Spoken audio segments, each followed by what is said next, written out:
It started with a routine stop, the kind that usually ends in a warning or a ticket. But that night, under dim streetlights and the weight of assumptions, it spiraled into something far uglier. Officer Craig Lunsford didn't know who he'd just pulled over. He only knew the man was driving an old silver Camry late at night, and that was enough. Pinebrook, California wasn't a town known for headlines. A quiet suburb where the loudest news came from school board meetings or retirement announcements. But that night, the silence cracked wide open. Officer Lunsford was tired, bitter, and restless. His shift had already been long, his mood foul. His mind wasn't on service or justice. It was somewhere between his denied vacation days and the echo of his ex-wife's screaming voicemail. So when he saw that Camry roll onto Kingsley Street, he didn't hesitate. He flicked on his lights, pulled the car over, and stepped out like a man on a mission. The driver complied immediately. No sudden moves, no arguments. Just calm. That calm annoyed Craig more than it should have. When he approached the window, the man inside greeted him politely. "Good evening, officer," he said, voice even, hands visible. Craig didn't respond. His hand rested on his holster as he barked, "License and registration." The man moved slowly. "It's in the glove box," he said. "Just letting you know before I reach." There was something about his tone measured, respectful, and completely unafraid that grated on Craig. He wanted the man to be nervous. But he wasn't. And that was a problem. "You got something to hide?" Craig snapped, "No, sir. Just following your instructions." He handed over his ID. Craig didn't even look at the name. "Step out of the vehicle." "Can I ask why, officer?" "Out. Now." The man obeyed. Slowly, carefully. Hands up. No resistance. But Craig's pulse was already surging. He pushed the man. First lightly, then harder. "I'm not resisting," the man said, steady as ever. But Craig wasn't listening. He wasn't seeing. He was assuming. And then he struck. The open-handed slap cracked through the empty street. The man hit the ground. A gasp came from across the road. A teenage girl recording with her phone whispered, "Oh my God." Her camera captured everything: audio, video, truth. Another cruiser pulled up. Officer Terry Stanton stepped out, eyes widening. "Craig." "Stop. Do you even know who that is?" Craig froze. His hand still gripped the man's collar. Finally, he looked at the ID in his hand. Anthony Delmer, the man he just struck, wasn't a suspect. He wasn't a criminal. He was the mayor, and in that instant, everything changed. Anthony Delmer didn't go straight home that night. Instead, he asked the EMTs to drive him to City Hall. Blood still crusted at the edge of his lip, one side of his face pulsing with pain, but his mind was sharper than ever. He knew that if he walked into his home, if he sat on the edge of his bed with the lights off and the news playing in the background, the fire would fade. He couldn't let that happen. Not now. When he arrived, the night security guard froze. "Mayor Delmer." "Sir, do you need—" "I'm fine." Anthony cut him off gently, pressing a hand to his shoulder. "I just need to sit in my office a while." Alone, he walked the quiet halls, dimly lit and humming with silence. His polished shoes echoed down the corridor like punctuation marks in a statement yet to be written. Once in his office, he locked the door, turned on the overhead light, and stood still. This wasn't the first time he'd been profiled, but it was the first time it had happened since he'd been elected mayor of Pinebrook. And it was the first time a fist had followed the prejudice. He took off his blazer and laid it over the back of the chair, noticing how the collar was stretched from where the officer had grabbed him. A badge was just a symbol. But this fabric torn by force was a reminder of how fragile that symbol could become in the wrong hands. He sat, opened his laptop, and began typing. No press release, no statement, just notes, raw thoughts. He wrote about how it felt to be struck before being spoken to, how nobody asked for his name until it was too late, how he wondered if the officer would have treated his father the same way or his son, if he'd had one. Meanwhile, across town, Officer Craig Lunsford sat in the locker room of the precinct, staring at the floor. His shirt clung to his skin with sweat. He'd been told to wait. Chief Knox would see him soon. He had no idea what to expect. Maybe a suspension. Maybe worse. He didn't look at anyone who passed him. And no one spoke to him either. Not Stanton. Not Sanchez. Not the rookie who always smiled nervously at him before roll call. The room was heavy with silence, and Lunsford could feel it. It wasn't the silence of uncertainty, it was the silence of judgment. And this time, it was directed at him. When Chief Knox finally entered the room, she didn't sit. "Turn in your badge and your firearm," she said plainly. "What? No hearing?" he asked, standing too fast. "You'll get your hearing," she replied. "But not before this city gets the respect it deserves." "Sit down, officer," he obeyed. For the first time in his career, his authority meant nothing. Back at City Hall, Anthony closed the laptop. He wasn't done. He just needed a moment. His phone buzzed.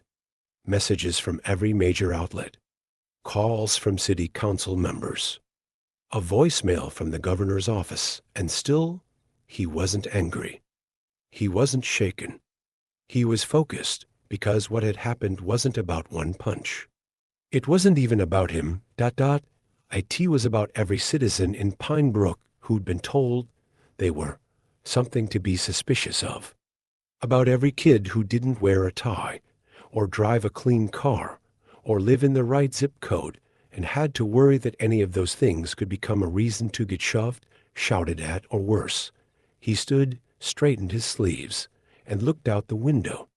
Flashing lights still lit the street outside. Protesters had begun to gather. Signs were going up. Voices were rising, and this time, he'd make sure they were heard. By dawn, the story had spread far beyond Pinebrook.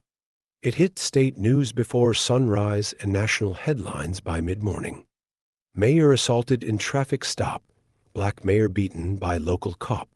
Footage from Shelby Ortiz's livestream was already being replayed across networks. Every angle. Every second. And with every replay, the truth became harder to deny. At 8 a.m., City Hall buzzed with urgency. The council gathered early. Not for a vote yet, but to brace for impact. Some called for calm, others for action. But no one left the room untouched by the weight of what had happened. Ruth Barlow, the youngest council member and a former public defender, leaned forward with fire in her voice. "This isn't about optics," she said. "It's about justice. The man wasn't just our mayor, he was a man. And they didn't treat him like one."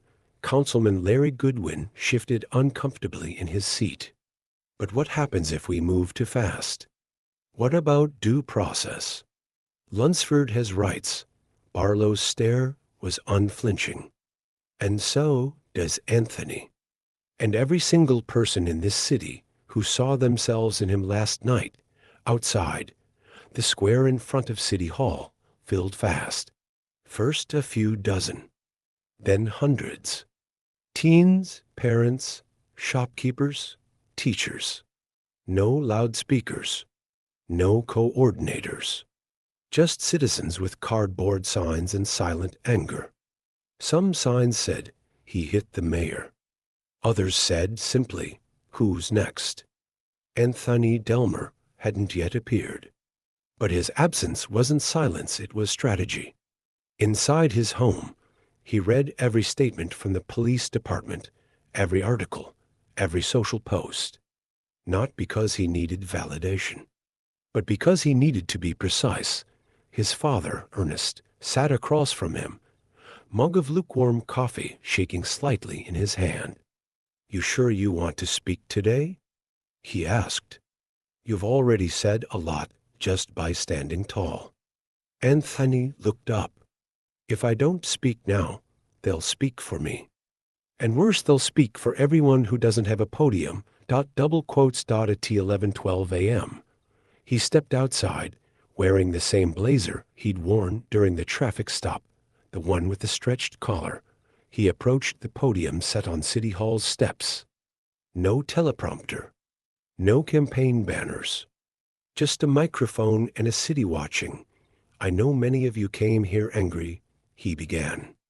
"So did I." He paused, letting the truth sit. "But I'm not here to pour gas on fire.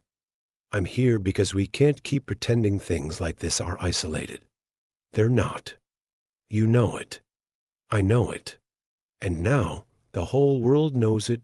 The crowd was still. Some clutched their signs tighter. Some just breathed deeper.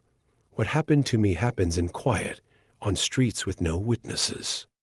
This time, it happened in the open. That doesn't make it worse, it just makes it undeniable." He looked out at the officers stationed near the edges of the square. Then back to the crowd. "I was not treated like a mayor last night. I was not treated like a man. I was treated like a threat before a single word left my mouth." He let the silence answer. "I'm not here to ask for sympathy. I'm here to demand accountability. For me. For you. For every person in Pinebrook who deserves better." The crowd erupted. Not just in cheers but in relief.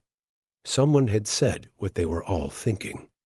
And they didn't have to scream to be heard. As the applause faded, Anthony stepped down from the podium. Not as a victim, not just as a mayor, but as a man who had chosen clarity over rage. He walked back inside City Hall.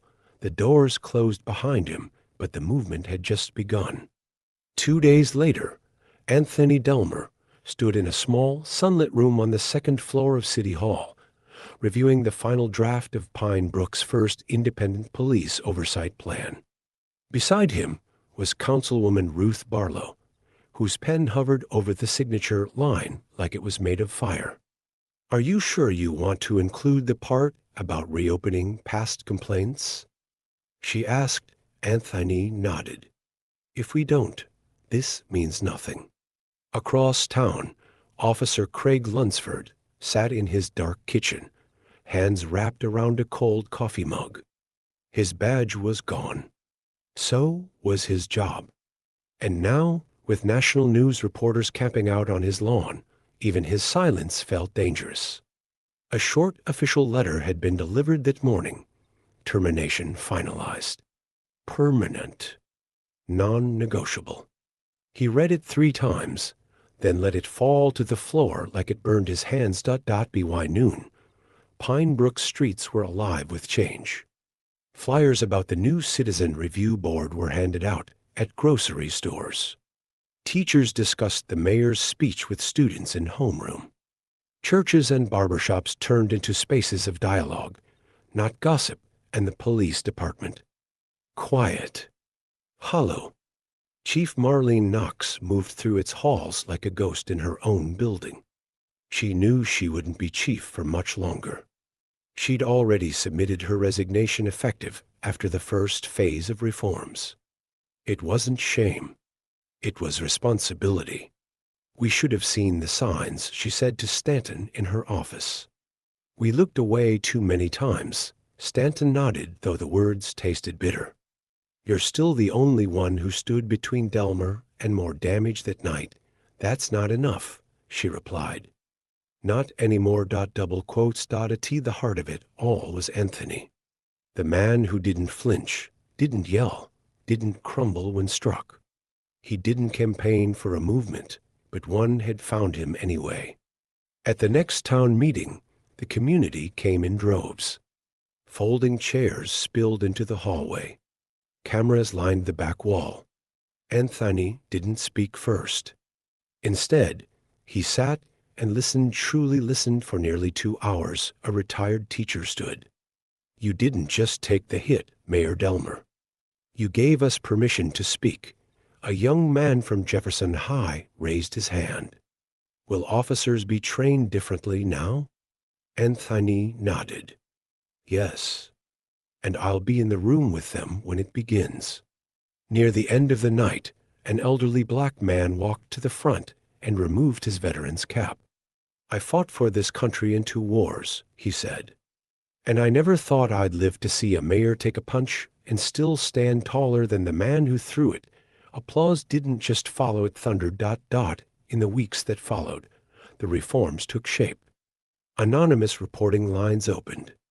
Patrol officers were paired with community members for listening tours. Suspensions were issued. Investigations reopened. For some, it was too fast. For others, far too late. But no one could say nothing was happening. And Anthony? He kept showing up. Not with headlines or hashtags. Just presence. Just truth. One Sunday afternoon, he returned to the same stretch of road where it all started. No cameras. No press. Just him. Standing in front of a small bronze plaque the city had installed in secret.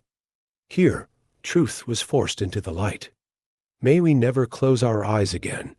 He stood in silence for a while, then whispered, We're not done. Back at City Hall, his staff was preparing the next round of initiatives: mental health co-responders, housing for the displaced, school community safety liaisons. The work was endless, but it was real because Pinebrook had changed. Not just from a punch, but from a response. And if this story moved you, if it made you think, reflect, or see leadership differently, don't just scroll past. Subscribe. Share it. Let's keep stories like this alive, because silence protects no one, and truth demands a voice. Subscribe now for more real stories that matter.